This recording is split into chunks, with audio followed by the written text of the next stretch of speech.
Olá, pessoal, sejam todos bem-vindos. Aqui é a professora Maíra Vale, da Universidade Federal do Paraná. Essa é a última aula de neurofisiologia para a medicina veterinária, então eu faço uma introdução ao comportamento animal. Obviamente, quando vocês forem cursar etologia, sejam da biologia, da medicina veterinária ou da zootecnia, ou curiosos em geral, né? Tem muito mais para saber sobre comportamento animal. Aqui a ideia é só dar uma introdução ao comportamento animal enquanto uma expressão também do sistema nervoso, né? Por isso a última aula da neurofisiologia. Aliás, talvez é a parte mais intrigante e mais apaixonante do funcionamento do sistema nervoso, é quando a gente expressa isso em comportamentos, né? Então aqui ao lado vocês podem ver uma cena bem emocionante, na verdade, que é uma família de macacos, né? Aqui tem a mãe com duas filhas e os netos, e ali, na verdade, está acontecendo uma reconciliação, né? As irmãs brigaram, a mãe chamou atenção e ali o pesquisador que tirou a foto está contando para gente que está havendo uma reconciliação e tem alguns comportamentos estereotipados. Então, comportamento pode ser extremamente complexo, né? Inclusive, lembrando que nós também, humanos, podemos fazer parte desse estudo, né? Porque enquanto animais a gente tem comportamentos extremamente complexos. Então, espera aí só um pouquinho que já já a gente começa.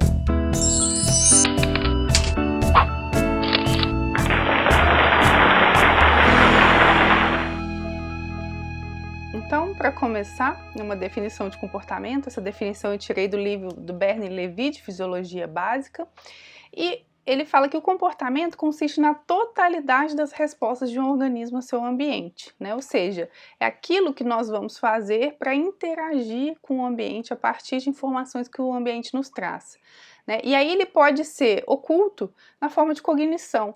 Alguma coisa acontece comigo e eu reflito sobre aquilo, né? Isso é um comportamento. Ou como a gente faz com os animais, a gente vai observar um ato motor, o animal se esconde, o animal se lambe, o animal sai correndo, foge, né? Ou pode ser uma coisa mais sutil, como uma resposta autonômica, né? O coração acelera, a pressão sanguínea sobe, né? Isso é o reflexo de alguma coisa, de algum estímulo que aconteceu com esse animal. Particularmente nos humanos, a linguagem escrita, verbal, ela é um conjunto importante, a gente utiliza muito a linguagem. Isso não quer dizer que os animais também não se comuniquem, a gente vai falar um pouquinho como isso acontece. E aí, quem que estuda isso, né? Tanto a etologia, e aqui, né, bioethos, estudo do comportamento social individual dos animais em seu habitat natural, e como extensão, né, quando eu fui procurar o significado de etologia, né, vem junto à antropologia, que é a ciência que estuda os costumes humanos como fatos sociais, porque na verdade nós também somos animais, talvez com uma estrutura, uma organização social mais complexa, né? Mas ainda assim também somos animais com comportamentos que são comuns a todos os membros da espécie, né? Outra coisa, inclusive assim, o estudo, a gente faz essa separação, né? Mas existe a psicologia comparativa que vai tentar comparar os fenômenos humanos com os fenômenos dos outros animais. Mas a gente vai conversar mais um pouquinho sobre isso nos próximos slides. Então é só para lembrar isso aqui, eu achei bem interessante, né? Ó, classe C não usa Facebook para mobilização política, mas a rede motiva o jovem pobre a ler e escrever. Então um antropólogo, ele está estudando isso, está estudando como que as pessoas se comportam em dadas situações, em determinadas classes sociais, né? No habitat nosso, né, dos humanos. Então a gente também, é meio óbvio, somos animais, também podemos ter nossos comportamentos estudados, porque a gente tem muito essa coisa antropocêntrica, né, que nós somos humanos, e aí às vezes a gente não se vê como animal, mas também a gente é animal, a gente precisa lembrar disso, né. E aí, onde que surge, né, o interesse por estudar a etologia, né, por ter criado esse campo? Na verdade, desde da pré-história, os homens observam os animais, observam principalmente com o fim da utilização dos recursos animais, né? Então aqui tem um exemplo que é uma coisa bastante ancestral até, que é uma tribo na África, que ela tem a interação com um pássaro, é um pássaro selvagem, não é domesticado, é isso que fez essa matéria ser um pouco diferente, que o pássaro ele dá um sinal para os homens onde tem colmeia. E aí os homens lá conseguem pegar o mel e o pássaro fica com a cera da abelha, que é interessante para eles. Então mostra, né, uma interação em que acaba, né, a observação dos pássaros em relação aos humanos e vice-versa, porque ninguém sabe como surgiu isso, né, que esses humanos criam, ensinam esses pássaros, sei lá, como um pombo-correio. É uma coisa que já vem acontecendo há milênios. E o pássaro tem esse comportamento, ele mostra, ele aponta para o ser humano onde está a colmeia, né? E aí isso provavelmente surgiu a partir da observação e da utilização desse recurso potencial, né? Assim como também a gente começou a criar gado, começou a criar galinha, enfim, a observar o comportamento dos animais e se aproveitar disso, né? Então, essa aproximação dos animais sempre teve esse objetivo, né? Hoje também a gente tem um grande estudo sobre como aumentar a produtividade animal, por exemplo, né? Por outro lado, no mercado pet a gente tem como melhorar a vida dos animais, o que eles fazem, né? O que os cães, gatos fazem no habitat natural, que praticamente já não existe, né? São animais plenamente domesticados, mas o que a gente pode fazer para melhorar a vida deles? Então, sempre parte de interesse prático. Seria injusto dizer que não existem, os biólogos muitas vezes vão estudar também simplesmente para a gente conhecer a diversidade que existe, né? Então, talvez tenham animais que não tenham um interesse, digamos, um interesse prático, mas a gente acha bonito, acha interessante, acha exótico, né? Então a dança de acasalamento, coisas assim. Então também tem um estudo pela própria paixão, pela beleza da natureza, né? Mas a gente tem que saber que o impulsionador da maior parte das observações é um interesse prático e econômico hoje em dia, né? Ops. A gente precisa lembrar sempre daquela máxima do sistema nervoso, aqui também vai funcionar, isso a gente falou na primeira aula de neurofisiologia e hoje na última também vai funcionar, que é entrada, processamento, saída. Né? Então o comportamento ele vem sempre de uma sensação de estímulos sensoriais, de algum estímulo do ambiente e vai envolver processamento. Quando a gente fala de processamento do sistema nervoso central, a gente está falando de percepção, de atenção, de memória e de processamento de ordem superior, seja para planejar alguma ação motora ou, né, planejar esse comportamento, mesmo que isso não seja consciente, e por fim essa ação motora. Lembra que eu falei que também pode ficar, no caso dos humanos a gente sabe que muitas vezes fica no plano das ideias, né? Você pode simplesmente pensar e sentir. Dos animais, no geral, a gente precisa ver a ação motora concreta para acreditar que tem um comportamento ali. Os comportamentos, eles podem ser tanto inatos quanto aprendidos, né? Então, por exemplo, o bezerrinho, e aqui todos os mamíferos se incluem nisso, a gente já nasce com um programinha, digamos assim, pré-instalado, que você já sabe como succionar a teta da mãe, né? No geral, o bebê, ele instintivamente vai captar e ele começa a succionar e deglutir sem que ninguém ensine isso para ele, né? Então, é um comportamento que já está pré-instalado no nosso sistema nervoso, genético, hereditário, que é super importante para a sobrevivência. Mas existem outros comportamentos que são aprendidos. Então, o seu cão aprende que você joga bolinha e que ele vai buscar e que isso é divertido. Então, ele adota esse comportamento, né? E aí ele te mostra a bolinha, te chama para brincar. Tem animais que não fazem isso. Se você nunca ensinar o cachorro a brincar, de pegar a bolinha, talvez ele não saiba, né? E existem comportamentos mistos. Por exemplo, o comportamento dos pássaros de cantar, né? Os passarinhos, as aves, elas não têm assim, se um passarinho, ele foi criado, né? Pegou o ovinho, sei lá, e criou depois ele completamente em laboratório, não necessariamente ele vai aprender a cantar. Mas na natureza, ele aprende com os outros pássaros que ele ouve, né? Só que ele já tem, digamos, que uma predisposição genética, ele tem o órgão fonador, ele tem toda a característica para esse comportamento, então é meio a meio, né? Ele é meio inato, porque ele tem todas as características biológicas necessárias, mesmo estruturais, né, anatômicas, mas ele depende também do aprendizado. Então a gente tem o inato, o aprendido e o misto, que depende tanto de aprendizado quanto né, de ser inato, de ter as características, o programinha meio pré-determinado no nosso sistema nervoso. Então, para entender um comportamento, o Nicolas Tinbergen, que foi um importante ornitólogo holandês, ele criou 4 perguntas que são relevantes para a gente entender um comportamento. A primeira é a causalidade. O que dispara esse comportamento, né? Então, por exemplo, no caso de pássaros que cantam, pode ser a presença da fêmea, né? Os machos cantam como forma de atrair as fêmeas, então quando ele vê uma fêmea, isso é o start para ele ter o comportamento, né? Como esse comportamento se desenvolve? Como eu estava comentando antes com vocês, o passarinho não nasce sabendo cantar, ele depende de ter um tutor, né? Então ele depende de ouvir outros pássaros cantando e daí ele aprende. Qual a função do comportamento, né? No caso aqui é reprodução, mas poderia ser avisar um perigo, né? Avisar de um perigo, demarcação de território, poderia ter outras funções, né?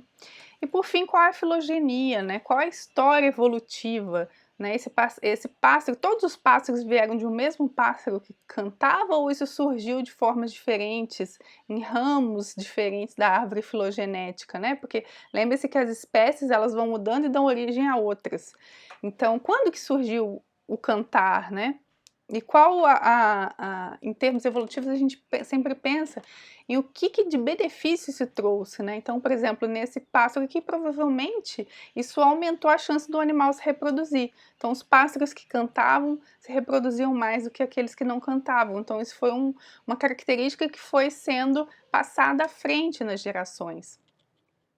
E aí a gente entra em causas proximais e distais do comportamento. Então, as causas proximais é os mecanismos genéticos e fisiológicos, né? Aquilo que faz o passarinho poder cantar, é a presença da siringe, o programinha, né? O controle motor do sistema nervoso que vai regular, né, que possibilita os músculos que vão possibilitar um animal cantar, né?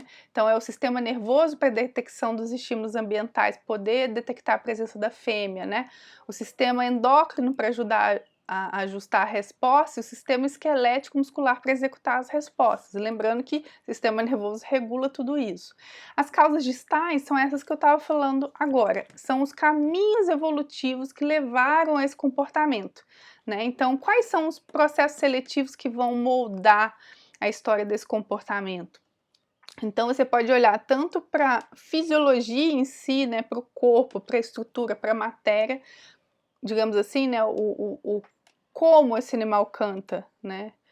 O que possibilita ele cantar, como o porquê que ele canta, né? Qual é a história, o que aconteceu ao longo da evolução que permitiu o surgimento e a manutenção desse comportamento. Bom, então sobre as causas proximais, a gente tem, por exemplo, a explicação sobre a monogamia, é um exemplo de causa proximal.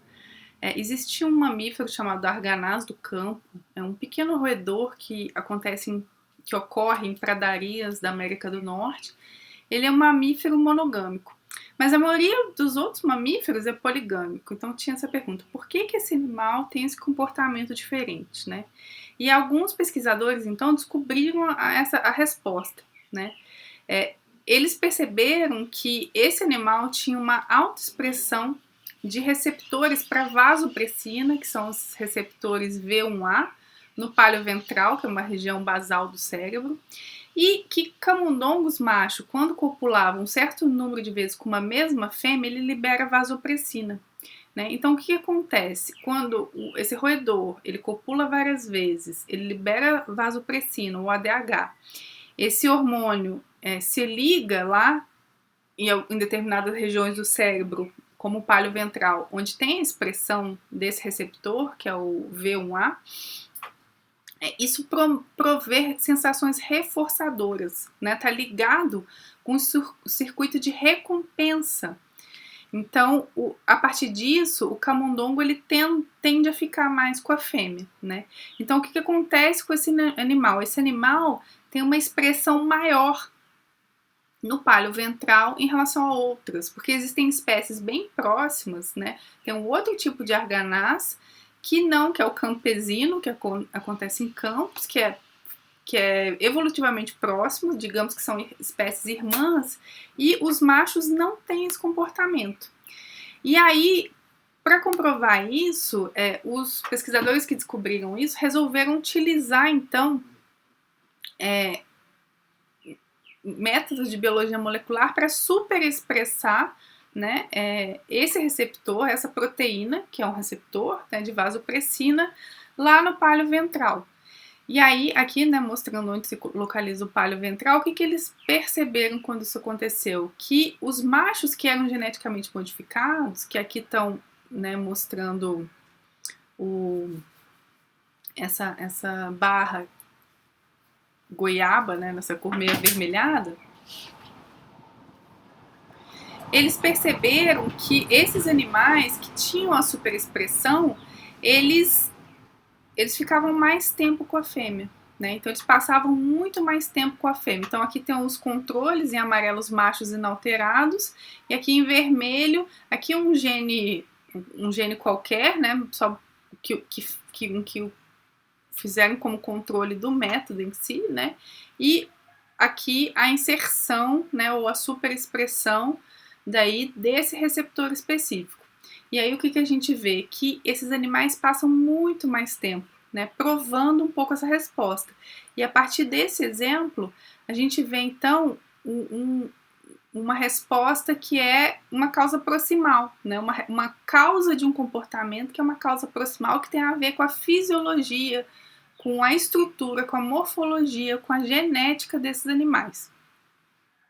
Mais ou menos nesse mesmo embalo, a gente vê um artigo relativamente recente, publicado nessa revista super relevante, que é a PNAS, que mostra que eles fizeram um cruzamento de 5 espécies de animais bem diferentes, acho que desde peixes a mamíferos, ou seja, evolutivamente um pouco distantes, né? Que são monogâmicos e 5 outros que não são monogâmicos, e aí eles conseguiram cruzar vários genes, na verdade, mais especificamente 24 genes, que parecem estar relacionados com a monogamia. E esses genes também têm a ver com a aprendizagem e a memória, né?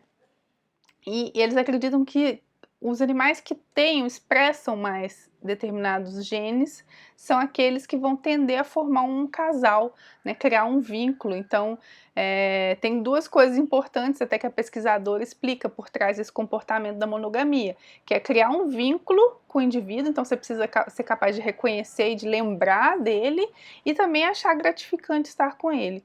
Então, eles usaram essas técnicas modernas e fizeram um mapeamento do DNA de 5 espécies diferentes e chegaram a essa conclusão. Então, são causas que a gente consegue dar da fisiologia, né? Então, é como se tivesse pré-programado no sistema nervoso para esses animais serem monogâmicos. É importante lembrar, e é uma coisa que eu queria falar para vocês, é que assim, todos os arganazes do campo são monogâmicos? Não. Existe variabilidade individual também. Alguns arganazes do campo nunca vão formar pares, mas a maioria forma, né? Então, assim, é biologia, existe variabilidade, né? Então, alguns animais vão e outros não, né? Então, a gente consegue explicar em alguns casos por conta da fisiologia, do como o corpo daquele animal funciona efetivamente. E a partir daí surge uma questão muito interessante. Se os nossos comportamentos de alguma forma estão imbuídos dentro do nosso genoma, do genoma dos animais, será que a gente conseguiria fazer uma manipulação, né, de seleção genética, digamos assim, a ponto da gente criar ou reforçar um comportamento. Então aqui nessa foto ao lado, a gente vê um exemplo disso, né? Os pesquisadores começaram a selecionar os camundonguinhos que faziam ninhos maiores, tinha aqueles que faziam ninhos menores e aqueles medianos. E aí eles começaram a cruzar animais que faziam sempre ninhos grandes, né, aqui utilizando muito algodão para fabricar o ninho, com aqueles que utilizavam poucos. E aí o que a gente vê? Olha só o que aconteceu ao longo desses cruzamentos, né? Camundongos que faziam ninhos gigantescos e camundongos que praticamente não tinham ninho nenhum, né? Isso ao longo de cruzamentos no laboratório. Então, ou seja, ali os pesquisadores conseguiram selecionar, digamos assim, esse comportamento, né? Que é mais ou menos uma coisa que a gente vê na natureza, né? O que a evolução faz para selecionar? Eu tenho uma característica, um comportamento que ele garante maior sobrevivência, por exemplo, sei lá, um ninho maior, então isso acaba selecionando esses animais, porque como os que fazem ninho menor morrem, naturalmente sobram aqueles que fazem ninhos maiores que vão cruzar entre si, e aí a gente vê o resultado. Isso aqui é uma seleção artificial. Talvez essa coisa do ninho não seja tão importante, por isso que a gente vê camundongos fazendo pequenos ou grandes, né? Mas esses animais já não estão mais na natureza, né? Então na natureza sempre é um pouco diferente. Então a gente pode ver aqui o gráfico mostrando isso, né? Aqui, aquela foto dependeu de 15 gerações, né? Então, ó, na geração 0 e 1 estava todo mundo muito próximo. À medida que foram cruzados só os que coletavam muito material para fazer o ninho entre si, a gente vai vendo esse crescimento exponencial. Assim como os poucos coletores cruzados entre si. Se a gente mantivesse, né, aqui em verde, a cruzamento livre, independente de ser alto ou baixo, que talvez é o que a gente vê, né, de fato, aí mantém uma média, né, um ninho tamanho médio. Mas se a gente cruza sempre pouco coletor com pouco coletor e alto coletor com alto coletor, a gente tem no final essa diferença enorme aqui que a gente vê no gráfico. E aí é muito interessante que a gente pensa das raças de cachorro, né? Porque pensa, vocês conhecem alguma outra espécie que tenha uma diversidade tão grande de comportamentos, né? De temperamento, de morfologia. A gente tem, sei lá, um labrador e um pug, né? Um chihuahua.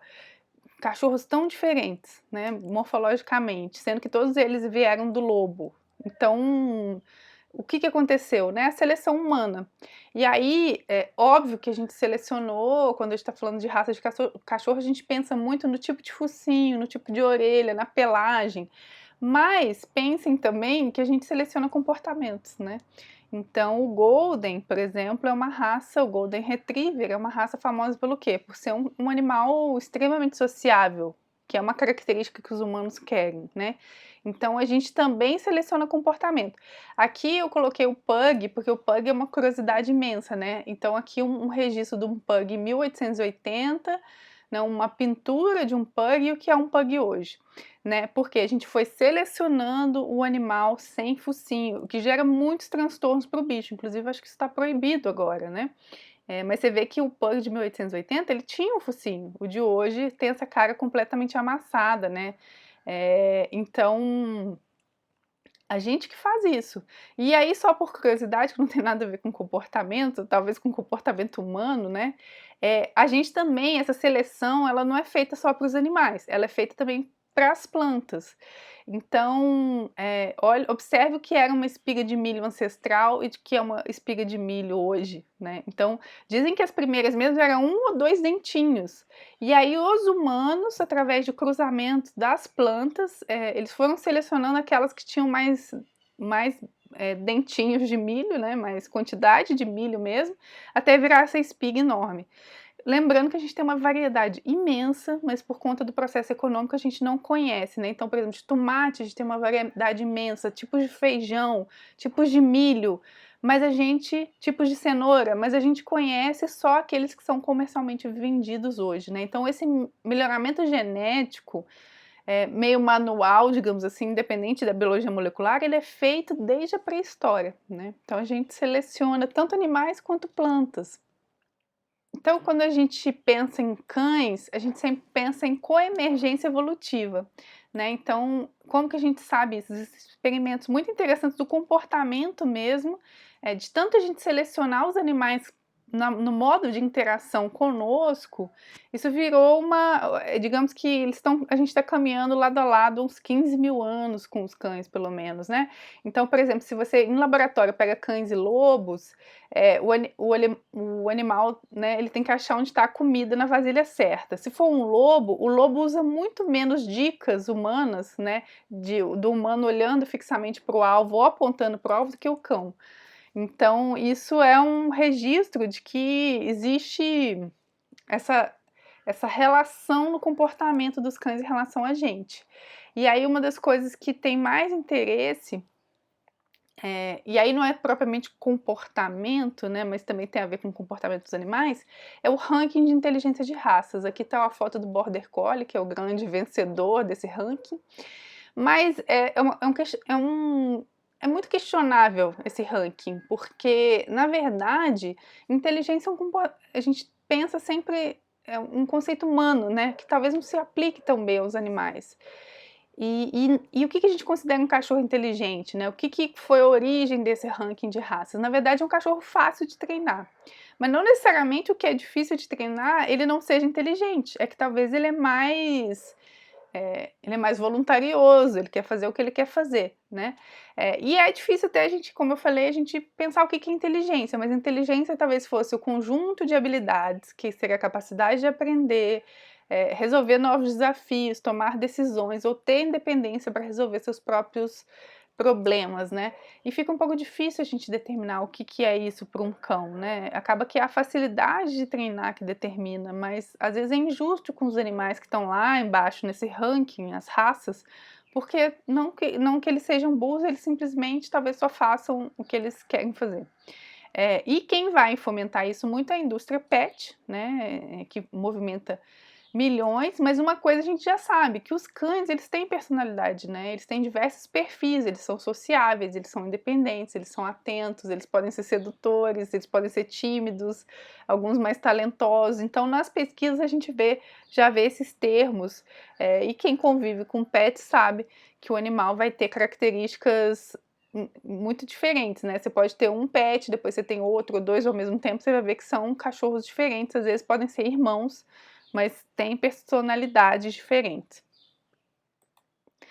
Aqui só para quem tem interesse, né, esse periódico tem um número especial só para cognição em cachorros, né, de 2016, então eu recomendo vocês darem uma olhada para quem se interessa, porque eu sei que muita gente se interessa sobre isso.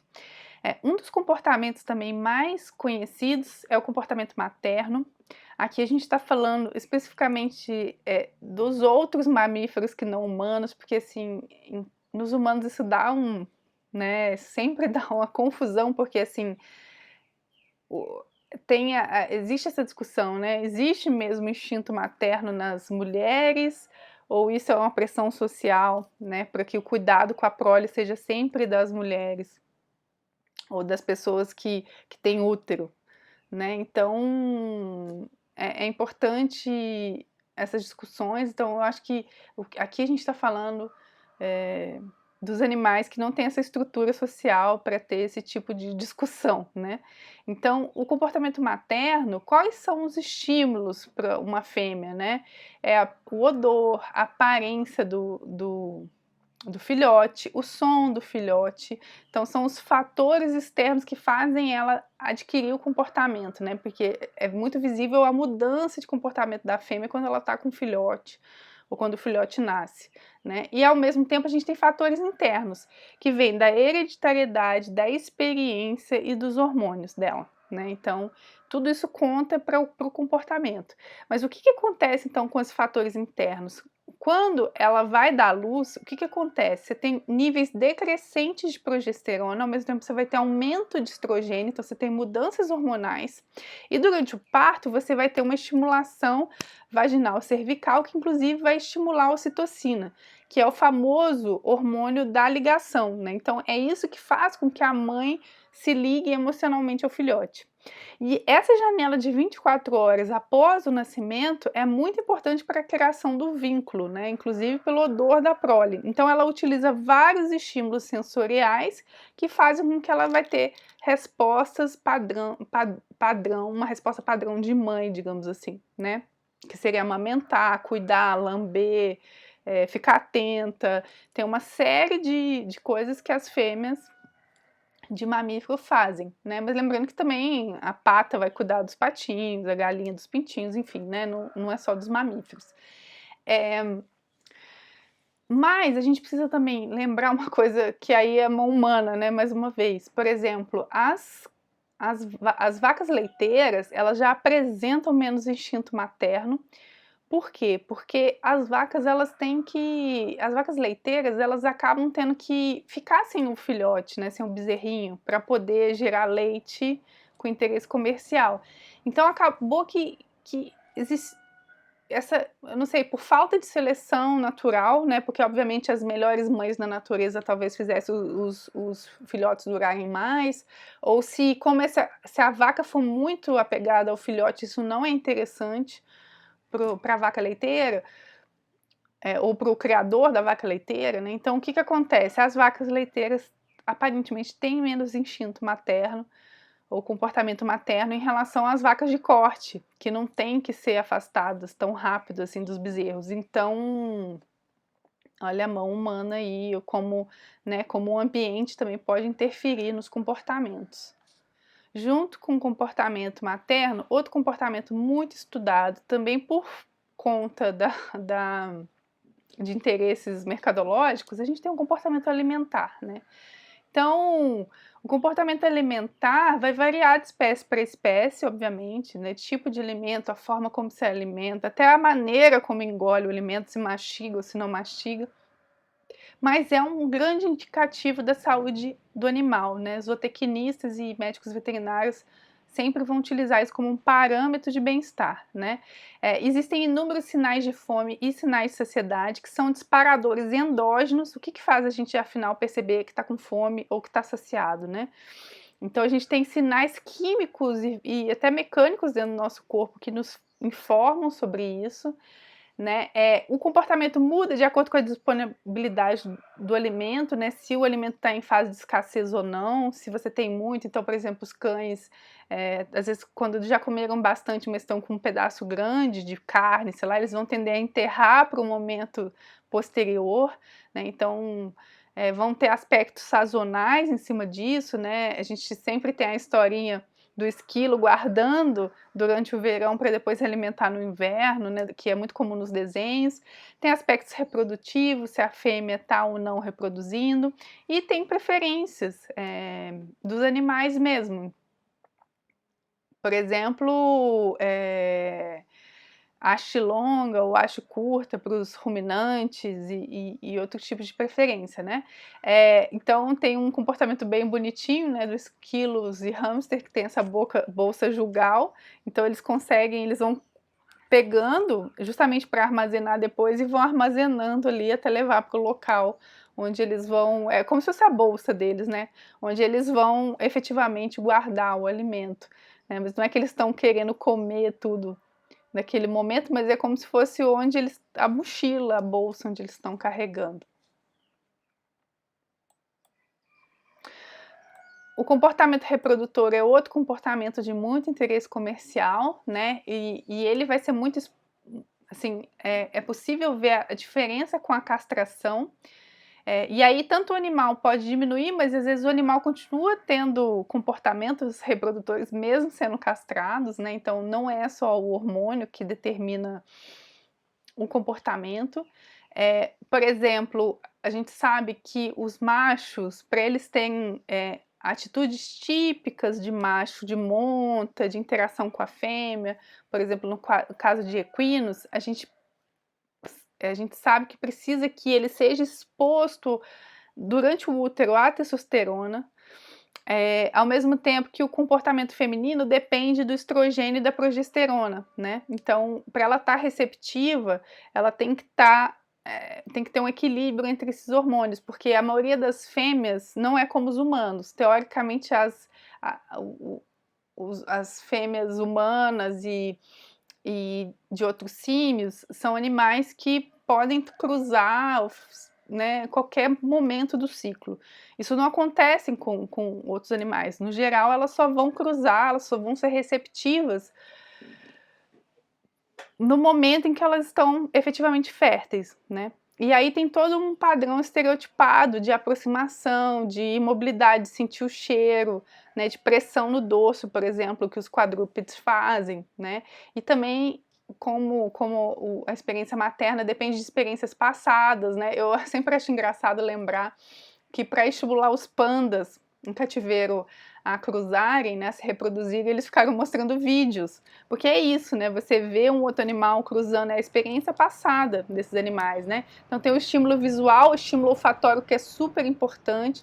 Na aula de olfação a gente fala do reflexo de Fleischmann, que eles movem, assim, tem o órgão vômero-nasal, então os gatos e equinos, enfim, vários animais, eles fazem assim que eles estão aspirando para dentro do o ar, né, para dentro do órgão vômero-nasal para sentir o odor do feromônio, que é muito ligado com a reprodução. Então, estímulos olfatórios são muito importantes, o estado hormonal, fatores ambientais, né? Então, tem várias coisas que vão ser importantes para determinar o sucesso da reprodução dos animais. E aí é muito legal, né? A gente não vai entrar em detalhes aqui, mas se a gente pensar também nas aves, tem aquelas cortes super elaboradas, tem animais que dançam, que mostram as plumas, enfim, tem enorme variação. Por isso que eu disse lá no início da aula que aqui é mais um comentário, né?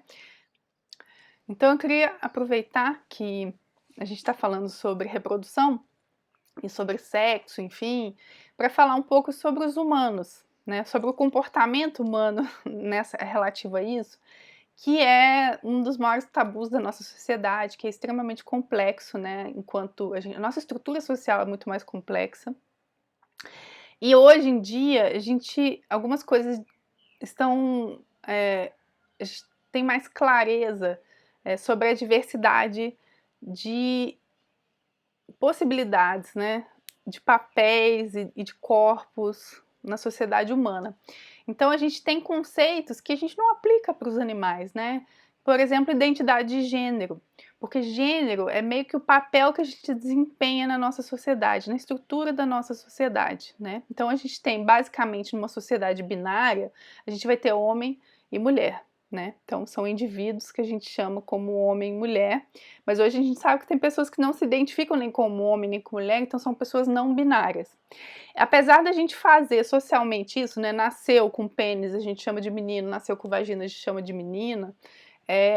A gente sabe que tem pessoas que não se identificam com o sexo designado ao nascer, porque quando a gente está falando de pênis, útero, vagina, escroto, né, desse binarismo, a gente está falando de corpos, né? Mas isso não determina necessariamente identidade de gênero, porque tem pessoas que não se identificam com o gênero atribuído ao nascer, né? Então, uma pessoa de pênis pode se identificar como sendo uma mulher, assim como uma pessoa com vagina pode se identificar como sendo um homem, né? Que são as pessoas trans. Enquanto as pessoas cis, eu, por exemplo, sou uma mulher cis. Eu tenho vagina e me identifico enquanto mulher. Então, as duas coisas batem, né? E aí tem uma outra coisa que é a orientação sexual, né? Que é a minha atração afetiva para um relacionamento sexual em relação a pessoa do mesmo gênero que o meu ou de outro gênero, né? Então eu me atraio por homens ou me atraio por mulheres. Se eu me atrair pelo mesmo gênero, eu sou homossexual. Se eu me atraio pelos dois, eu sou bissexual. Se eu me atraio se eu não tenho, né? Se eu sou tenho atração geral, digamos assim, eu sou pansexual, que eu posso para qualquer gênero, né? E se eu me atraio pelo gênero diferente ao meu, ou que é considerado socialmente oposto, né? Eu sou uma pessoa heterossexual. Tem muitas discussões sobre isso é uma coisa que é relativamente recente, essa discussão na sociedade, mas eu quis trazer aqui porque eu acho que é uma faceta muito importante da forma como a gente vive, né?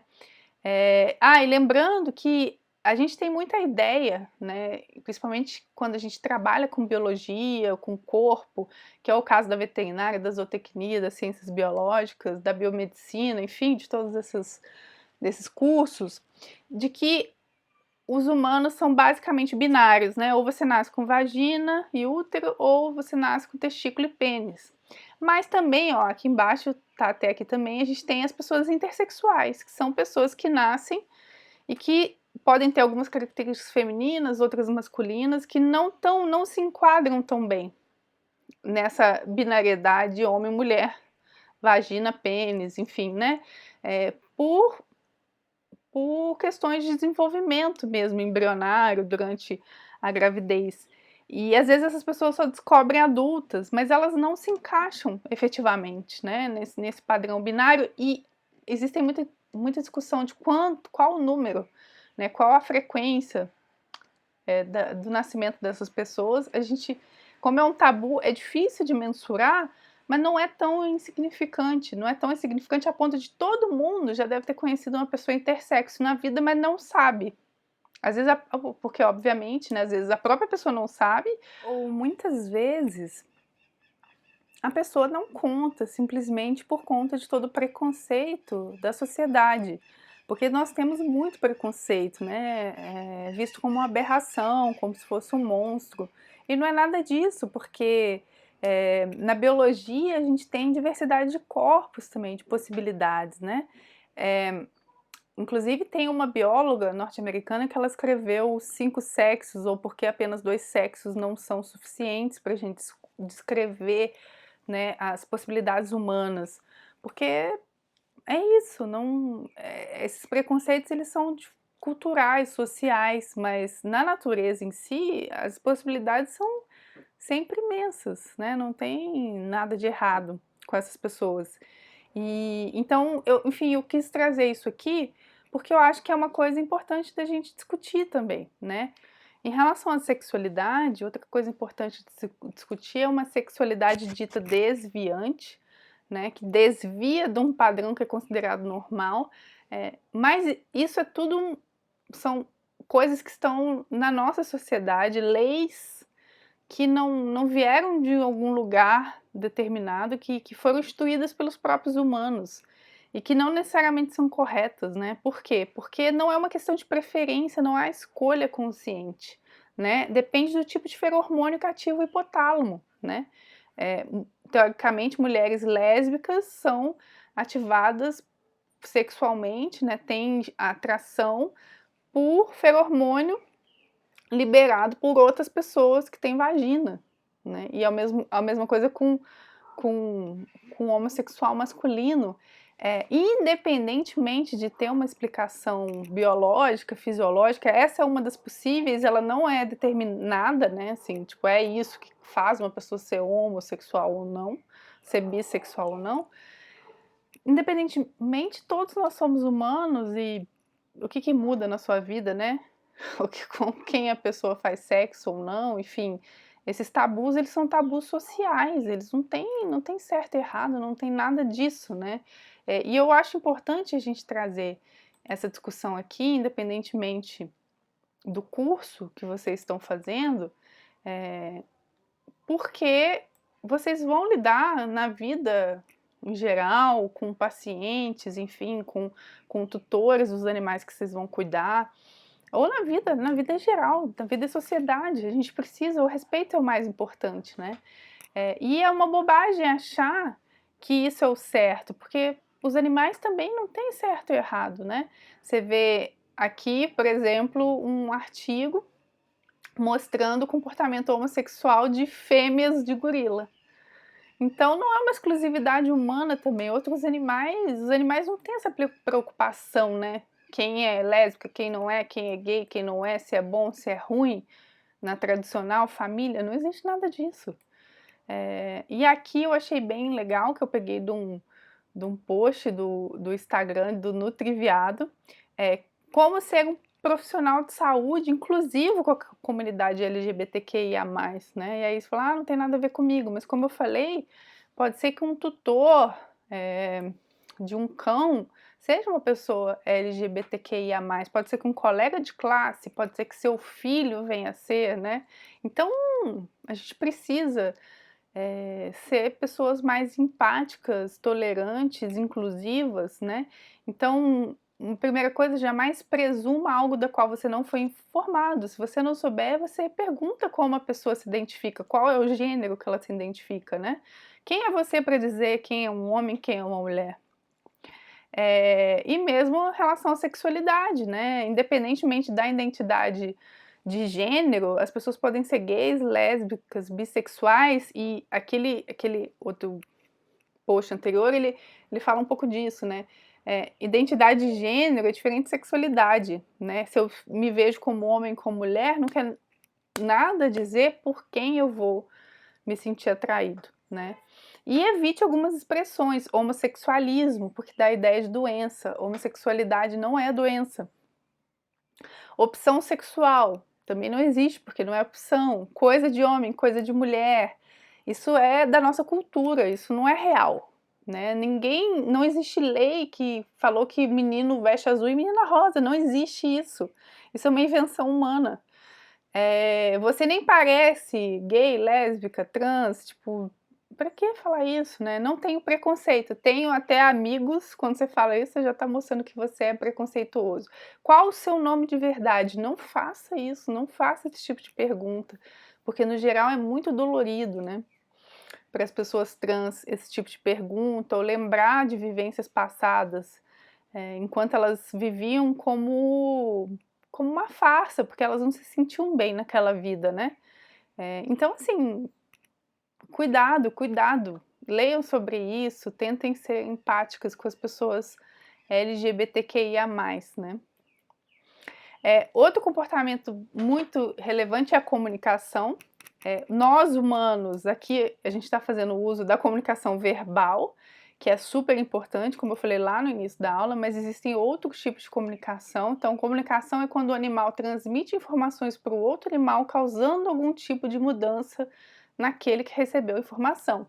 Os animais, no geral, vão se comunicar de formas não verbais, né? Então, tem várias formas deles se comunicarem. A principal forma, deixa eu me mudar aqui de lugar, é a expressão corporal facial, né? Não que os humanos não usem, porque a gente usa também muita linguagem não verbal.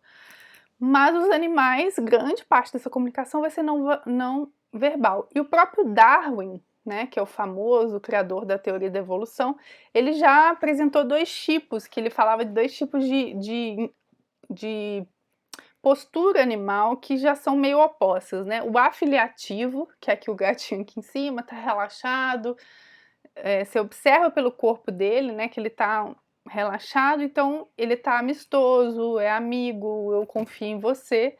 E tem o agonístico, então o animal aqui, que tá aqui à minha esquerda, esse animal tá bravo, né, tá tipo assim, ó, não brinca comigo que eu não tô pra brincadeira, né?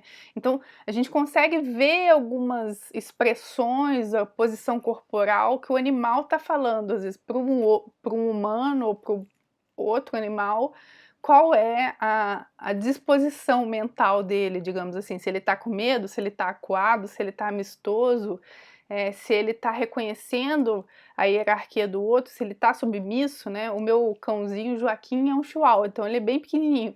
Quando ele vê um outro cão grande se aproximando, ele deita. Então, ou seja, ele está numa postura afiliativa, ele está falando, ó, calma lá, porque eu sou pequenininho, então chega com calma, eu não vou te fazer nada, né? A gente tem pessoas especializadas nessa interpretação, né? Principalmente dos animais que utilizam isso, né, para treinamento e tal, às vezes a gente erra no senso comum, né? Então, por exemplo, o cão balançar o rabo não necessariamente significa alegria, não necessariamente significa que ele está amistoso, né? Então, tem várias nuances desse tipo de comunicação não verbal para os animais. Em relação à comunicação, ela também pode ser intraespecífica, que é dentro da mesma espécie, ou por exemplo, o canto dos pássaros, né, para atrair a fêmea. Ela pode ser interespecífica, então, por exemplo, essa rã, ela está se comunicando com inúmeras outras espécies, falando, olha, eu sou perigosa, se você me predar, eu sou venenosa, né? Que ela, com a mudança da cor do corpo dela, olha o que ela está usando para sinalizar, né? Então aqui a gente já viu a visual, que é você ver a cor do animal, ou comunicação, né, que depende da visão, então que é você vê como o animal está posicionando o corpo. A gente vai ver daqui a pouco até como que é o posicionamento para mostrar que o animal quer brincar, né? Então o cão abaixa assim, ele abaixa a parte da frente, a parte de trás fica levantada, então ali está mostrando que está brincando, que ele quer brincar. A cor, o cheiro, que a gente já falou, por exemplo, dos feromônios, até dependendo do animal, por exemplo, um choque elétrico pode ser um tipo de comunicação que ele dá, né? Então, um peixe elétrico, quando emite um choque, é um jeito dele impor limites, né? Então, tem a interespecífica entre espécies diferentes e a autocomunicação.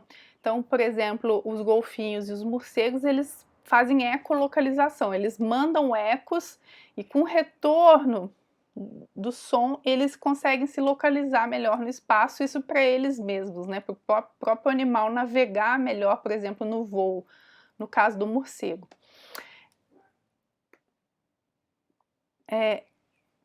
O aprendizado pode ser considerado um tipo de comportamento, né? A aprendizagem é uma alteração no cérebro que vai resultar da modificação do comportamento por um período mais longo do que alguns segundos, né? Porque se for por alguns segundos é memória de trabalho, como consequência de informação proveniente de fora do cérebro. Então, como a gente viu, o comportamento ele pode ser aprendido. Então, a gente tem o famoso condicionamento clássico, que é um tipo de aprendizado, né, que você pega já uma resposta inata do animal, como, por exemplo, salivar quando vê comida e você associa alguma coisa, como, por exemplo, tocar um barulho específico, tocar uma sineta. O condicionamento operante, que é aquele que efetivamente a gente faz quando um animal é recompensado, então aquele treinamento positivo, né? Assim, se o cão senta, você dá um petisco, isso é um condicionamento operante. Para os animais é muito importante, inclusive para a gente também, o paladar aversivo condicionado, que é, por exemplo, comi alguma coisa que me fez mal, nunca mais vou comer, né?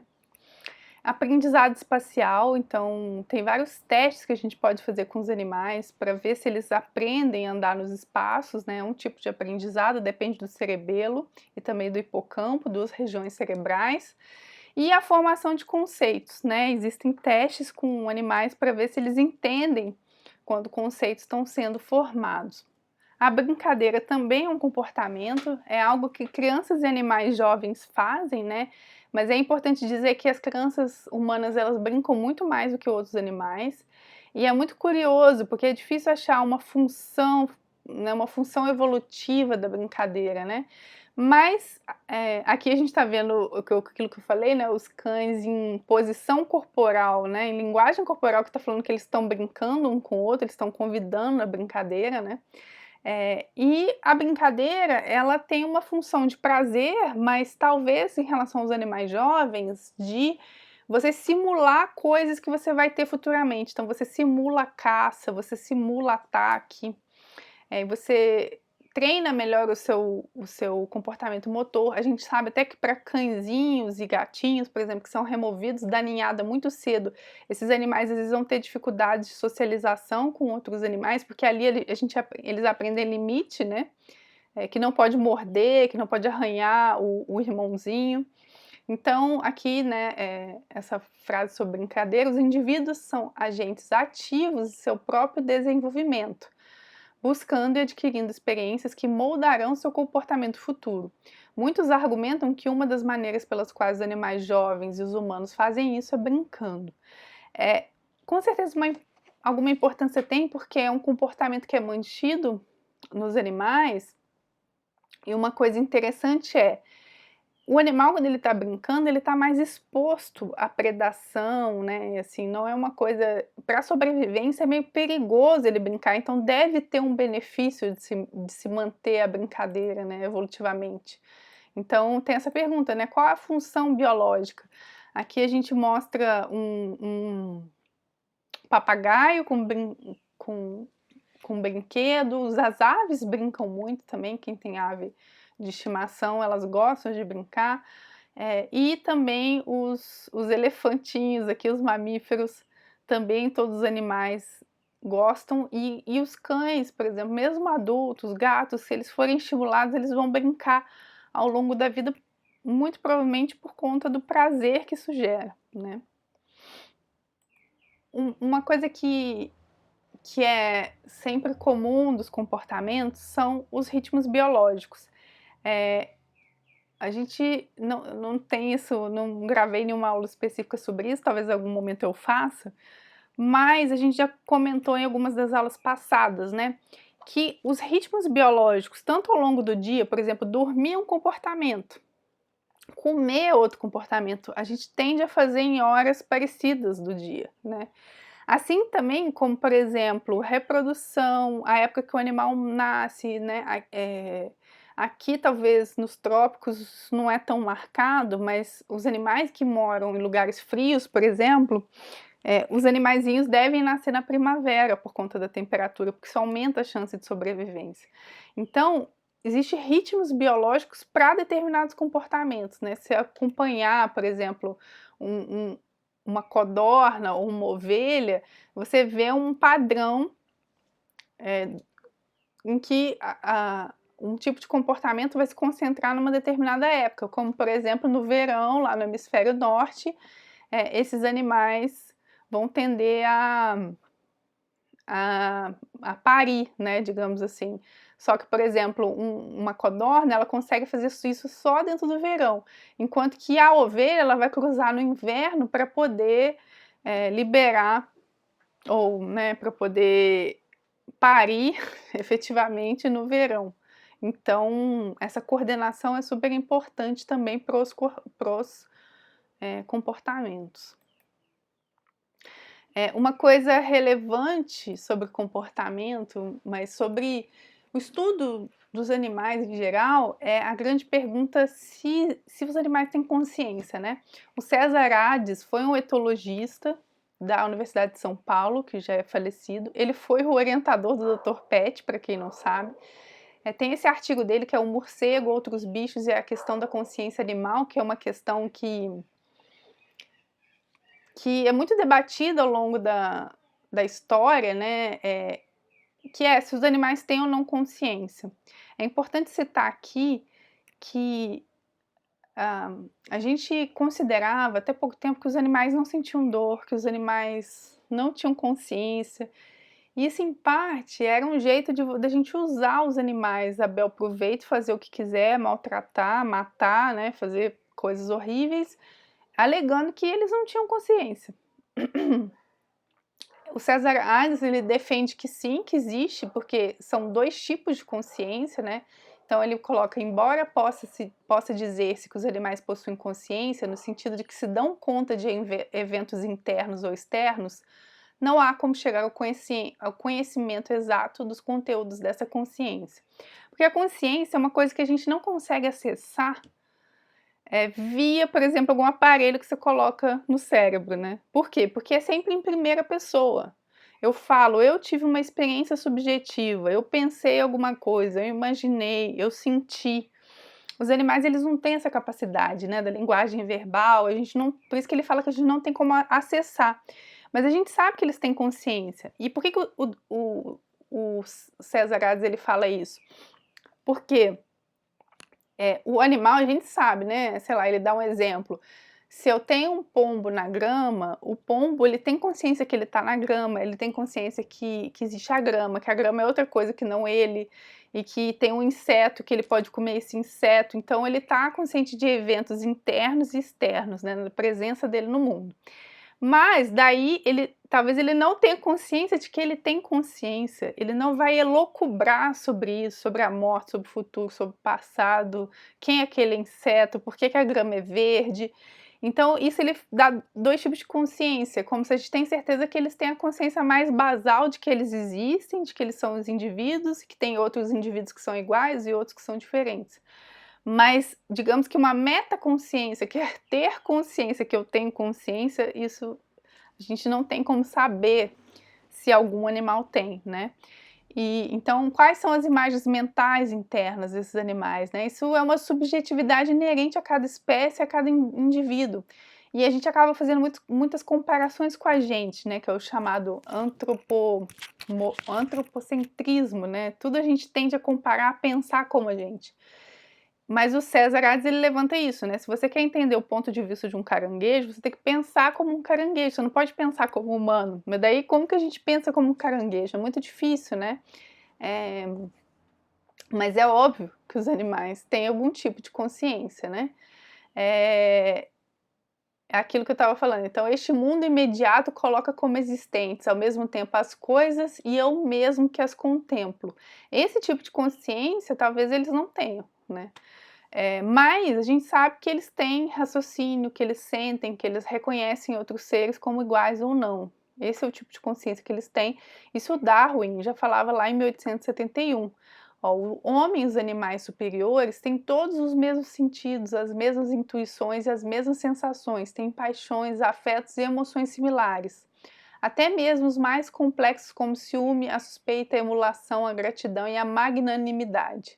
Eles enganam e se vingam, têm às vezes o senso do ridículo e até um senso de humor.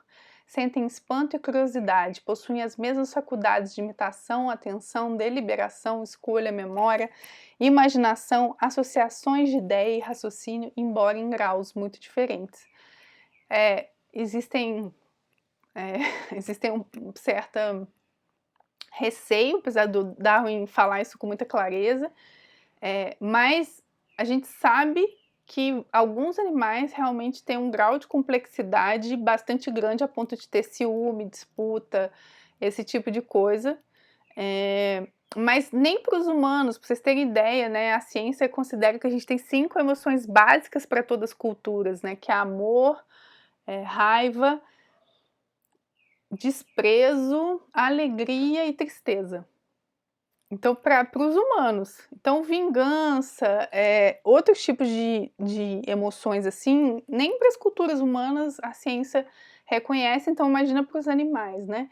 Mas a gente sabe também que, óbvio, que eles têm consciência, que eles têm emoção, e a gente vê, assim, tradicionalmente na ciência, essa dificuldade de assumir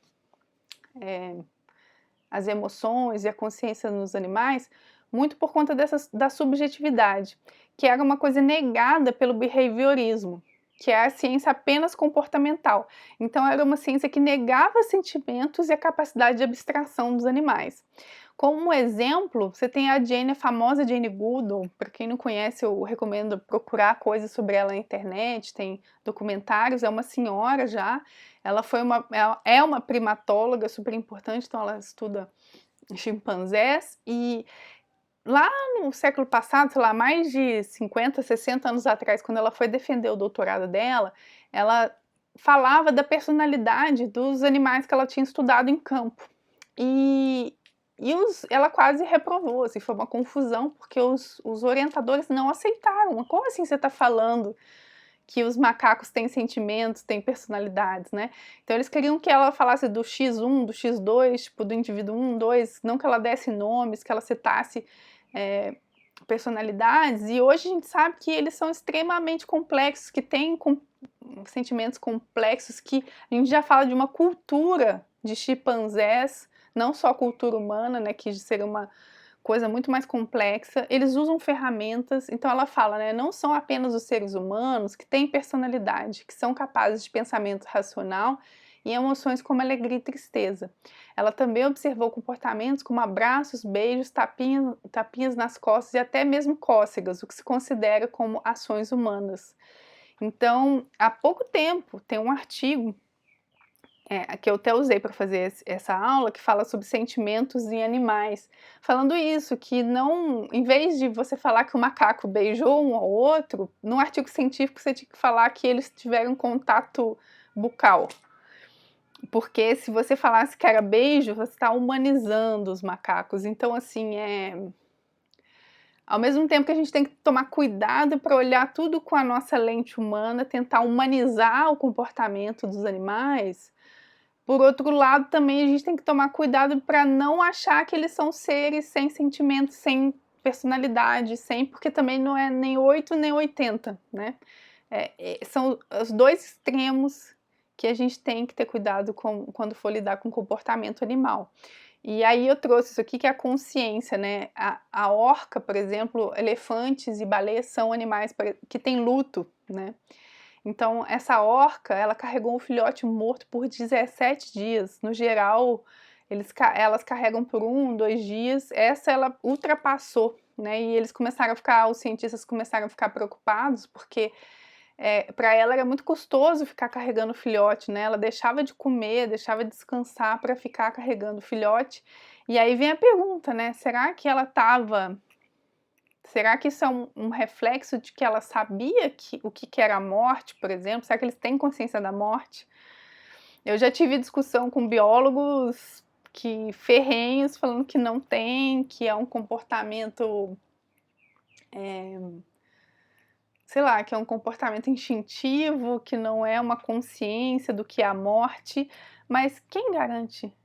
Né? Quem garante pra gente? É aquilo que o César Hades falou, a gente não tem acesso ao conteúdo mental da orca para a gente ter certeza disso, né? Então fica difícil dizer que é ou que não é, que é uma exceção por algum motivo, ou que esse animal realmente tenha a noção de que o filhote morreu e está em luto com aquilo, né? Outra coisa que a gente tem que tomar cuidado é com a divulgação científica. Li essa matéria, né? Achei engraçado. Antes de dormir, seu cachorro também fica preocupado com os problemas do dia, da revista Galileu. Eu falei, nossa, mas como que ele sabe que o cachorro está preocupado, né? E aí você vai ver o artigo a macroestrutura do sono, as fases do sono é modulada por experiências sociais negativas ou positivas em cachorros. Ou seja, quando o seu animal tem experiências boas ou ruins, isso altera o sono dele. Mas daí você não pode falar que o cachorro está preocupado, né? Mas às vezes a gente humaniza, a gente mostra, olha, o cachorro é igual você, né? Então quando você vai fazer a tradução do que o cientista fez para termos, para pessoas, digamos, que não são especialistas nisso, você acaba mudando um pouco o entendimento daquilo. Eu não posso dizer que o cachorro estava preocupado, eu posso dizer que o sono dele foi alterado, assim como às vezes o nosso também é. Mas não que ele ficou pensando sobre antes de dormir, eu não posso dizer isso, né? E por fim, eu queria terminar essa aula com a seguinte reflexão, né? O planeta consome recursos 74% mais rápido do que consegue regenerar.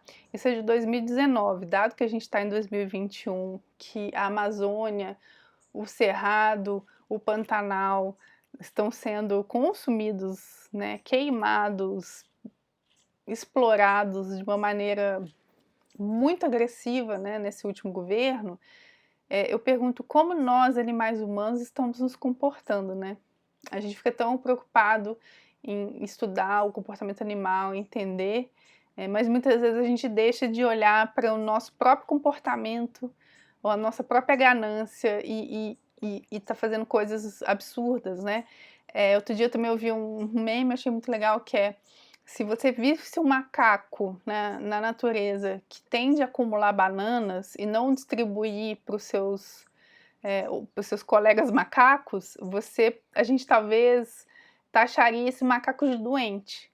Mas quando é um humano, a gente coloca ele na Forbes. A gente exalta como uma pessoa de alto sucesso. Então tem uma coisa errada aí, né?